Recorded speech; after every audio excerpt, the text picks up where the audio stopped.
Hello बच्चों, कैसे हो आप सब लोग। मैं आपकी फ्रेंड एंड मेंटोर आशिता आप सबका स्वागत करती हूँ on this amazing platform of physics वाला। सो बच्चे लोग, हमारी चीट शीट सीरीज चल रही है और आपके क्लास 6 का आज हम लास्ट चैप्टर लेकर आए हैं हिस्ट्री का, जिसका नाम है बिल्डिंग, पेंटिंग्स एंड बुक्स। तो बिल्डिंग्स के बारे में जानेंगे, पेंटिंग्स के बारे में जानेंगे और बुक्स के बारे में जानेंगे। कब की? तो बेटा हिस्ट्री में अलग अलग समय पे ऐसी अच्छी अच्छी किताबें, ऐसी अच्छी अच्छी बिल्डिंगें और पेंटिंगें जो एक्चुअल में इंडिया का क्या है, प्राइड है, आज हम उनके बारे में जानेंगे। उनकी क्या ऐसी खासियत है, उन सारी चीजों के बारे में आज हम जानेंगे। तो बेटा सबसे पहले बिल्डिंग्स की अगर बात करें तो आपके चैप्टर में एक आयरन पिलर जो कि दिल्ली में है उसके बारे में गिवन है। दिल्ली के पास में ही बेटा एक जगह, इनफैक्ट दिल्ली में ही एक जगह है जिसका नाम है मेहरौली। ठीक है, मेहरौली में ये आयरन पिलर जो है वो मिलता है। बेटा इससे हमें पता चलता है कि इंडियन क्राफ्ट पर्सन जो थे पुराने टाइम के, वो कितने ज्यादा स्किल्ड थे। कैसे पता चलता है? तो बेटा आज भी ये पिलर जो है ना, ये रस्ट फ्री है। जनरली क्या होता है, केमिस्ट्री में आप लोगों ने पढ़ा होगा कि आयरन जो है उस पर क्या लग जाती है, रस्ट लग जाती है, जंग लग जाती है। देखा है ना, आयरन जो है सड़ जाता है, खराब हो जाता है। बेटा इसमें आज तक भी रस्ट नहीं लगी है। कितने साल पुराना है? 1500 ईयर्स पुराना है उसके बावजूद भी। ठीक है बेटा, ये लगभग लगभग आपके 3 टन का पिलर है। 1 टन यानी कि 1000 किलो, तो इतना भारी पिलर है। ठीक है, 7.2 मीटर इसकी लंबी हाइट है। और बेटा ये पिलर जो है ये आज तक भी क्या है, रस्ट फ्री है। ठीक है, 7.2 मीटर इसकी हाइट है और ये 3 टन वे करता है। अब इसको बनवाया किसने जा था? तो ऐसा बोलते हैं चंद्रगुप्त जो थे, ठीक है, चंद्रगुप्त सेकंड जो थे, गुप्ता डायनेस्टी के, उनने इस पिलर को बनवाया था। और ये पिलर आज भी इतनी अच्छी कंडीशन में है। तो हमें पता चलता है कि हमारे इंडियन क्राफ्ट पर्सन जो थे वो कितने ज्यादा स्किल्ड थे, होशियार थे। ठीक है, अब बेटा दूसरी बिल्डिंग के बारे में अगर हम जाने जो हमें बहुत सारी जगह में इंडिया में देखने को मिलती है, वो है स्तूपा। अब आप कहोगे मैम स्तूपा क्या होता है? तो बेटा देखो, आपको एक अंडाकार से शेप का, ठीक है, एक बिल्डिंग दिख रही होगी जो पत्थर से बनी हुई है। इसको हम क्या बोलते हैं बेटा? इसको हम स्तूपा, या फिर इसका एक्चुअल में मतलब क्या है, मूंड। मूंड यानी कि एक टीले के जैसा आपको दिख रहा होगा। एक्चुअल में इसके अंदर होता क्या है? तो बेटा ये स्तूपा बनाया क्यों जाता है, इसके पीछे पहले आप कहानी समझो कि स्पेशली स्तूपास जो है बेटा वो बुद्धा की लाइफ से रिलेटेड है। ठीक है, ऐसा बोलते हैं, ऐसा मानते हैं कि बुद्धिज्म में जैसे फॉर एग्जाम्पल स्तूपा जो है उसके नीचे एक क्या होता है, रेलिक कास्केट होता है। ठीक है, अब ये रेलिक कास्केट क्या है हम उसके बारे में जानते हैं। तो बेटा बुद्धा की डेथ हो जाने के बाद उनके जो रिमेन्स रह गए, अब आपको पता है डेथ हो जाने के बाद राख, एशेज रह जाती है। ठीक है, फिर बुद्धा के कोई ज्वेलरी या ऑर्नामेंट का पार्ट हो सकता है, उनके दांत हो सकते हैं, उनके बाल हो सकते हैं। ठीक है, तो बेटा इन सारी ही चीजों को, यानी कि बुद्धा और उनकी लाइफ से रिलेटेड जो चीजें हैं बेटा, उनको दफना कर उनके ऊपर जो एक बिल्डिंग, एक टीले के आकार की पत्थर से जो बिल्डिंग बनाई गई है उसको हम क्या बोलते हैं, स्तूपा बोलते हैं। तो स्तूपा के अंदर एक्चुअल में क्या है बेटा, तो बुद्धा की लाइफ से रिलेटेड ही उनके कुछ रिमेन्स है। तो ये यही बोल रहा है कि कॉमन फीचर क्या है बुद्धा का, स्तूपा का, कि वो तो राउंड है, टॉल है, बिग या स्मॉल है। सेंटर में स्तूपा के क्या रखा जाता है बेटा, एक बॉक्स रखा जाता है जिसको क्या बोलते हैं, वेरी इंपॉर्टेंट, जिसको रेलिक कास्केट बोलते हैं। ठीक है, रेलिक कास्केट में क्या है बेटा, बॉडीली रिमेन्स है, मतलब कि बुद्धा की लाइफ और उनसे रिलेटेड उनकी राख, उनके एशेस और उनके टीथ, उनकी बोन्स, ये सारी चीजें जो है वो दफनाई गई है और उसके ऊपर क्या बनाया गया है, उसके ऊपर ये बिल्डिंग बनाई गई है। ऐसा समझ लो अगर ये एक बॉक्स है, ठीक है, इसमें बेटा कुछ भी हो सकता है, बुद्धा के दांत हो सकते हैं, है ना, उनके बाल हो सकते हैं, ठीक है, उनके डेड रिमेन्स यानी कि एशेस जो है वो हो सकते हैं, उसको जमीन में दफना कर उसके ऊपर जो बेटा ये स्ट्रक्चर बनाया गया है, ठीक है, ये स्ट्रक्चर जो है ये क्या है, ये है स्तूपा। ठीक है, ये स्ट्रक्चर जो बनाया गया है ये क्या है, ये है स्तूपा। तो बेटा ये नीचे जो है ये क्या है, रेलिक कास्केट। ठीक है, कास्केट मतलब एक बास्केट की तरह, रेलिक का मतलब रिमेन, बचा हुआ जो है, किसका, बुद्धा का। ठीक है, अब बेटा आपको दिख रहा होगा कि यहाँ पे सीढ़ियां हैं और चढ़ के जाके एक घूमने का पाथ भी बनाया हुआ है कि आप इसके चारों ओर चक्कर लगा सकते हो। पीछे का तो आपको दिखेगा नहीं, डेफिनेट सी बात है, 2D में है फोटो तो।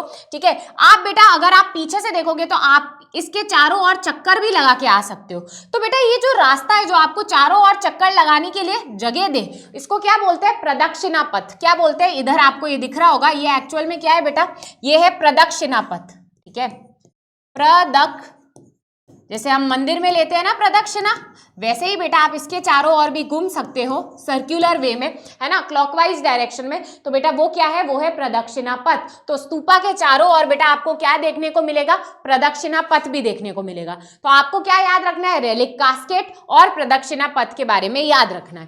अब बेटा सेकेंड जो स्ट्रक्चर है यानी बिल्डिंग में, थर्ड स्ट्रक्चर, सेकेंड नहीं थर्ड, पिलर देख लिया, ठीक है, स्तूपा देख लिया, थर्ड क्या है, टेम्पल। अब बेटा इस टाइम पे मतलब आज से 2000 साल पहले जो है बहुत सारे इंडिया में अलग अलग तरीके के मंदिर बने, ठीक है, किसके लिए, शिव जी के लिए, विष्णु जी के लिए, दुर्गा माँ के लिए, बहुत सारे मंदिर जो है वो बिल्ट किए गए। अब बेटा मंदिरों से रिलेटेड भी आपको 2-3 चीजें कॉमन देखने को मिलेगी। सबसे पहली चीज, जहां पे भगवान को यानी डेटी को, डेटी यानी देवता को जहां पे रखा जाता है, जिस कमरे में रखा जाता है बेटा, उसको क्या बोलते हैं, गर्भगृह। अगर आप देख रहे होंगे ये मंदिर में भगवान की मूर्ति जो है एक जगह पे रख रखी है बेटा, उसको क्या बोलते हैं, उसको बोलते हैं गर्भगृह।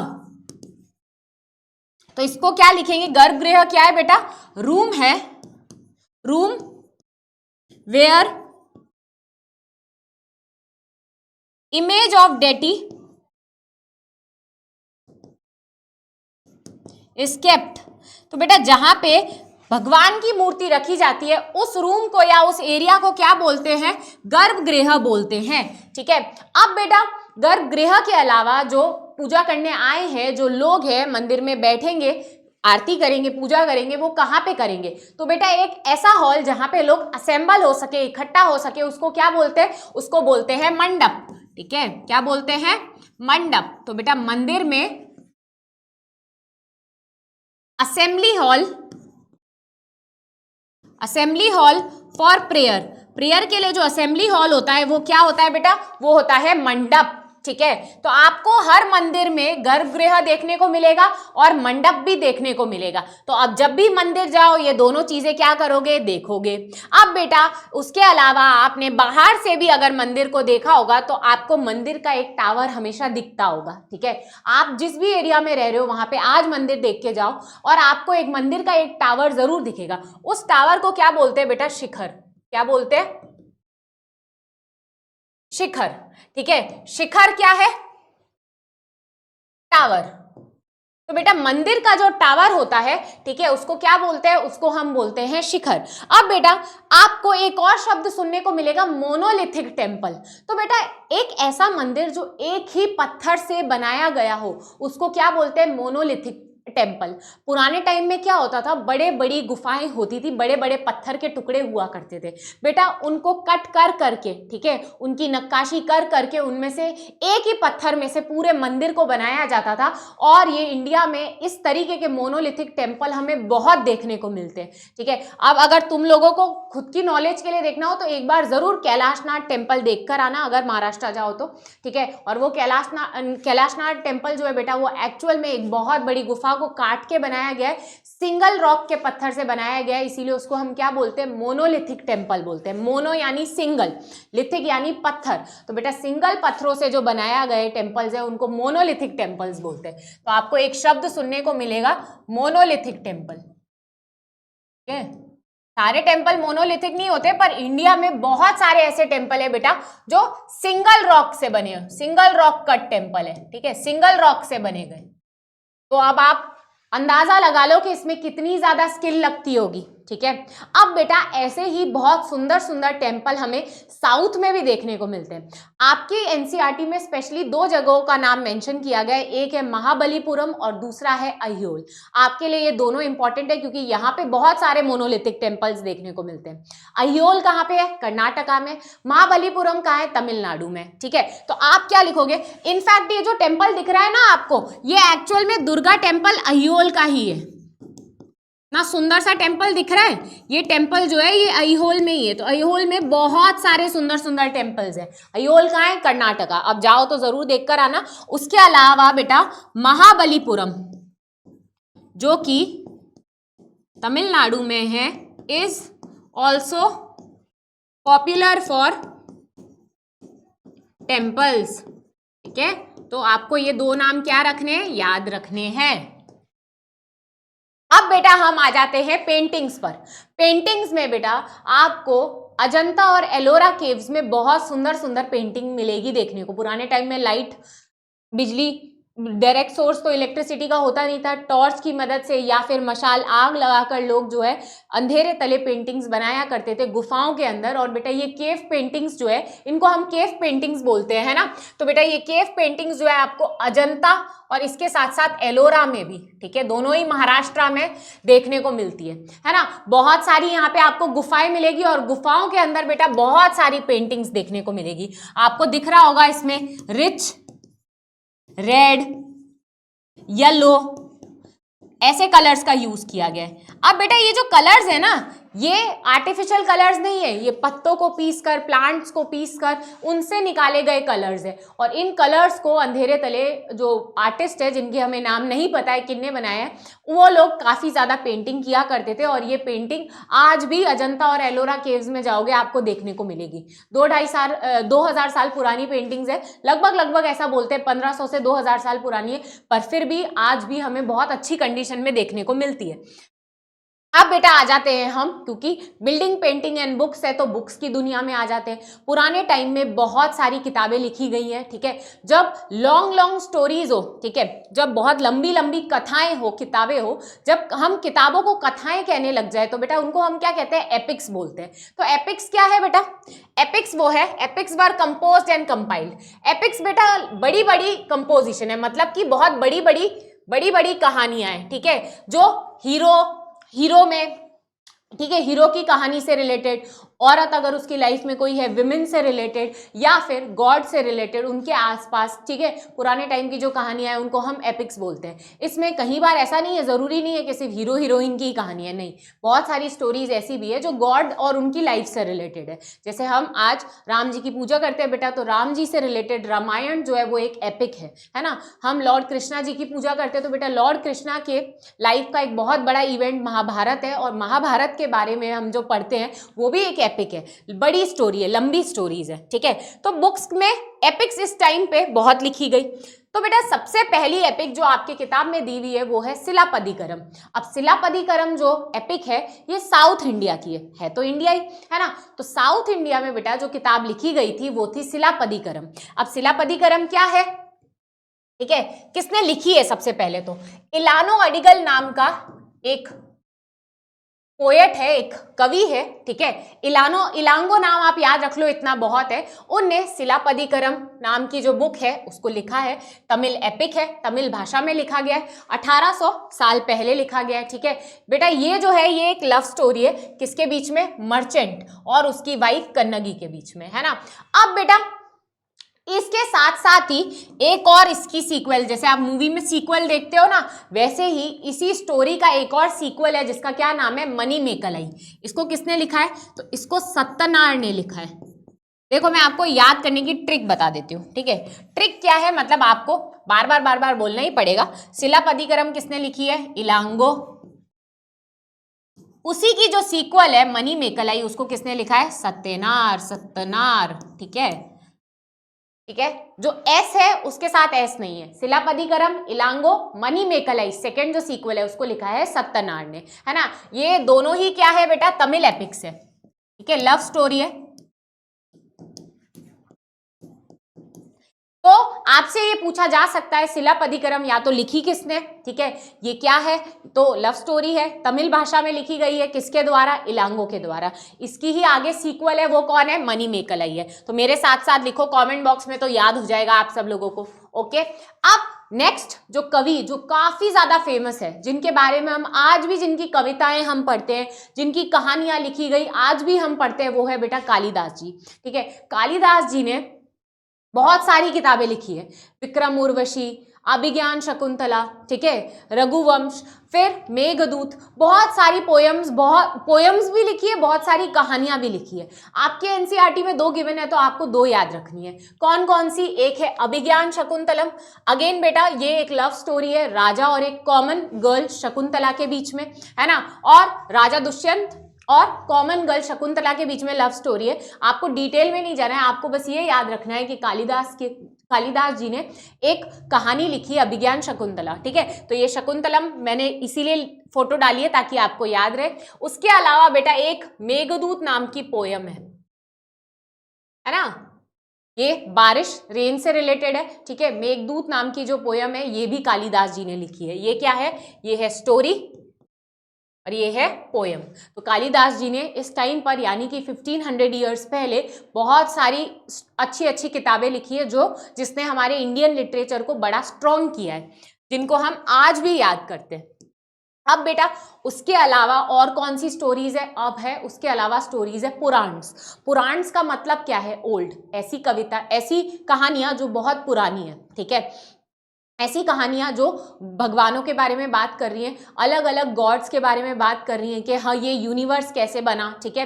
लॉर्ड विष्णु जी का क्या रोल था, ब्रह्मा जी का क्या रोल था, शिव जी का क्या रोल था। तो बेटा इनसे रिलेटेड, इनकी लाइफ से रिलेटेड जो कहानियां हैं वो पुराण्स है ना। तो बेटा ये ऐसा बताते हैं कि पुराण जो है वो किसने लिखी है, पुराण जो है वो व्यास जी, ठीक है, ऋषि व्यास ने लिखी हैं।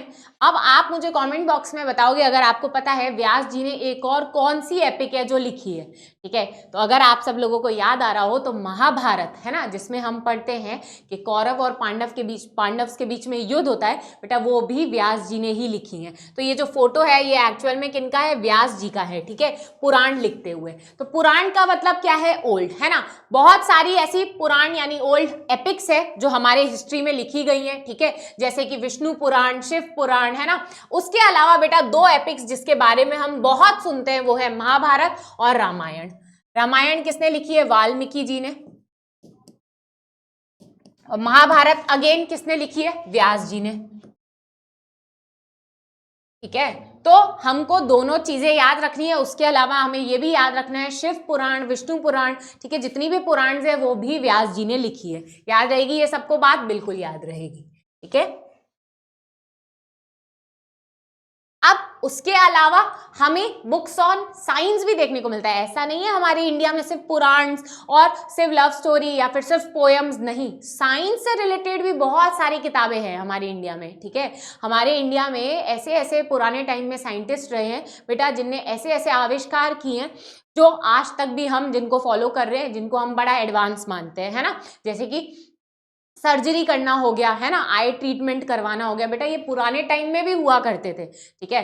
तो इस टाइम पे बहुत सारी साइंस से रिलेटेड भी किताबें हैं। किन किन ने लिखी है, तो बेटा आर्यभट्ट जी, जिनके बारे में आप सब लोगों ने सुना होगा। ये एक मैथमेटिशियन भी थे और एक एस्ट्रोनॉमर भी थे। इनने एक किताब लिखी थी जिसका नाम है आर्यभट्टियम, ठीक है, जिसमें ये बताते हैं कि जो ग्रहण होता है, एक्लिप्स का क्या मतलब होता है, ठीक है, ग्रहण जो लगता है, सूर्य ग्रहण आपने सुना होगा, चंद्र ग्रहण सुना होगा, है ना। तो ये एक्लिप्स क्यों लगता है, इनने ये एक्सप्लेन किया है। इनने सोलार सिस्टम के रोटेशन, सन मून के रोटेशन, इन सारी चीजों के बारे में, ठीक है, सन तो रोटेट नहीं करता है, मतलब अर्थ जो है वो सन के चारों ओर रिवॉल्व करता है, उसके बारे में भी बताया है। मून जो है वो रोटेट करता है, इन सारी चीजों के बारे में बेटा उन्हें अपने डिटेल में बता रखा है ना। उस टाइम पे ये सारी चीजों के बारे में बताना सच्ची में क्या है, बहुत ज्यादा प्राउड मूवमेंट वाली बात है। आज तो हमें सब कुछ पता है, पुराने टाइम में 1500 साल पहले ये सारी चीजों के बारे में बताना बहुत क्या है, कमेंडेबल है। अब बेटा जीरो भी इंडिया में ही इन्वेंट हुआ था इस टाइम पे। ऐसा बोला जाता है कि अरब्स ने किया है जीरो को इन्वेंट, नहीं, इंडिया में ही हुआ है जीरो का इन्वेंशन। भस्काली करके एक इंस्क्रिप्शन है जिसमें एक्चुअल में जीरो के बारे में मेंशन भी किया हुआ है, ठीक है। तो अभी आपको भस्काली इंस्क्रिप्शन के बारे में जानने की जरूरत नहीं है, पर आपको ये भी पता होना चाहिए। अच्छा, इसके अलावा और कौन कौन से ऐसे मैथमेटिशियन या साइंटिस्ट है जिनके बारे में आपकी किताब में गिवन है, आप मुझे बता सकते हो अगर आपको याद है तो बेटा आपकी किताब में व्राहा मिहिरा, ठीक है, फिर ब्रह्मगुप्त, बेटा ये सारे साइंटिस्ट थे पुराने टाइम के, ठीक है, ब्रह्मगुप्त जी, व्राहा मिहिरा जी, है ना, इन सब के बारे में, भास्कराचार्य, बेटा इन सब के बारे में आपकी बुक में मेंशन है। तो आपको 2-3 जनों के नाम पता होने चाहिए जिनने एक्चुअल में हमें बहुत कुछ दिया है ना, साइंस से रिलेटेड। तो बेटा व्राहमिहिर, ब्रह्मगुप्त, भास्कराचार्य, ये सभी लोग एस्ट्रोनॉमर्स थे, ये सभी लोग साइंस के बारे में बातें किया करते थे। अब बेटा इसके अलावा एक लास्ट टॉपिक जो था, कॉमन मैन की स्टोरीज भी हमें देखने को मिलती है इस टाइम पे। कौन सी stories? Stories of common man, stories of common people, मतलब कि रोजमर्रा की लाइफ में जो लोग कर रहे हैं, कॉमन पीपल, आम आदमी, उनके बारे में भी कहानियां देखने को मिलती है। अब इसके बारे में आपकी किताब में 2 कहानियों के बारे में मेंशन्ड है। एक है पंचतंत्र, जिसमें आप सब लोगों ने स्कूल में जरूर सुनी होगी पंचतंत्र की कहानियां, जिसमें एनिमल्स जो है वो एक दूसरे से बात कर रहे हैं ना। तो विष्णु गुप्ता जी ने जो पंचतंत्र नाम की किताब लिखी है बेटा, वो एक्चुअल में किससे रिलेटेड है? मतलब कॉमन पीपल से रिलेटेड है, जो कॉमन लाइफ है, ह्यूमंस, एनिमल्स, इनसे रिलेटेड है। जनरली आपको एनिमल्स ही मिलेंगे उसमें, है ना, कहानियां जो है। तो बेटा पंचतंत्र क्या है? आपकी स्टोरीज ऑफ कॉमन पीपल में एक एग्जाम्पल है जो आपकी किताब में गिवन है। उसके अलावा बेटा कॉमन पीपल की स्टोरी में आपके जो गिवन है किताब में, वो है जटका स्टोरीज। अब आप कहोगे मैम ये जटका स्टोरीज क्या है? जटका स्टोरीज, तो बेटा आपने बुद्धिज्म के बारे में पढ़ा होगा कि गौतम बुद्ध थे, ठीक है। तो गौतम बुद्ध के लाइफ से रिलेटेड ऐसी बहुत सारी कहानियां हैं कि कैसे उनको निर्वाण मिला, कैसे उनने बहुत सारे लोगों को, उनने अलग अलग लोगों को अलग अलग तरीके के लेसन सिखाए, ठीक है। वो कैसे पढ़ाया करते थे, उन क्या ज्ञान दिया करते थे, उनसे लाइफ, उनकी लाइफ से रिलेटेड अलग अलग कहानियां जो है वो इन जटका स्टोरीज में देखने को मिलती है। तो जटका स्टोरीज किससे रिलेटेड है? Stories related to Buddha. इसमें बहुत सारी कहानियां ऐसी है बेटा कि कैसे बुद्धा जो थे, उनके शिष्य यानी कि उनके स्टूडेंट्स अलग अलग बैकग्राउंड से थे। बहुत सारे लोअर कास्ट के लोग भी थे जो इनके स्टूडेंट हुआ करते थे, और बुद्धा ने कैसे कंट्रीब्यूट किया उनकी लाइफ चेंज करने में, ठीक है। क्योंकि आपको पता है पुराने टाइम में कास्ट सिस्टम हुआ करता था, तो जो लोअर कास्ट के लोग थे वो काफ़ी ज़्यादा पीड़ित थे, परेशान थे, है ना। तो बेटा इन सारी चीज़ों से रिलेटेड स्टोरीज जो है वो आपको कहाँ मिलेगी? जटका स्टोरीज में। अब आप कहोगे मैम ये जटका स्टोरीज कहाँ देखने को मिलती है? तो बेटा अभी हमने पढ़ा था ना, स्तूपा जो है वो बुद्धिज्म से रिलेटेड है। कई बार उनके गेट्स पे आपको पेंटिंग्स मिलेगी, ठीक है। कई बार आपको बहुत सारी गुफाओं में ऐसे स्कल्पचर्स यानी कि पत्थरों से बनाई गई नक्काशियां मिलेगी जो आपको कुछ कहानियां बताने की कोशिश कर रही हैं। तो एक्चुअल में क्या है बेटा? वो जटका स्टोरीज ही है। तो आपको स्टोरीज ऑफ कॉमन पीपल में भी 2 चीजें याद रखनी है, पंचतंत्र और जटका स्टोरीज। तो बेटा इसी के साथ हमारा ये वाला चैप्टर जो है कंप्लीट होता है। एक क्वेश्चन है इसका, जल्दी जल्दी से आप आंसर दे दीजिए।